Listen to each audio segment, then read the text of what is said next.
একদিন এক শিয়াল আর এক হরিণ জঙ্গলে হাঁটছিল।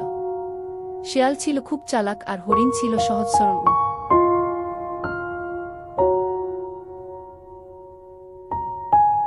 এই হরিণটা তো মোটা তাজা, যদি একে ধোকা দিয়ে খেয়ে ফেলা যায়।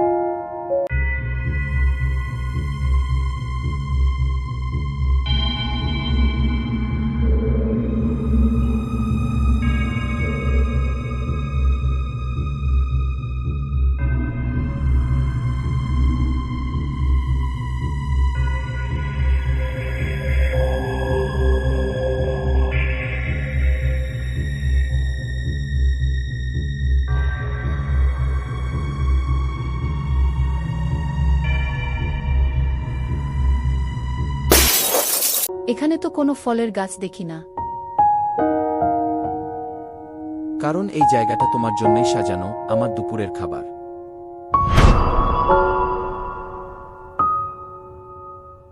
ঠিক আছে, খাওয়ার আগে আমাকে একটা নাচ করতে দাও, শেষ আনন্দটা হোকই।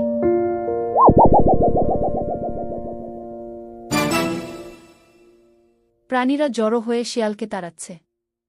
গল্পের শিক্ষা: সরল হও ভালো, কিন্তু সময়মতো বুদ্ধি ব্যবহার করলে বিপদ থেকেও রক্ষা পাওয়া যায়।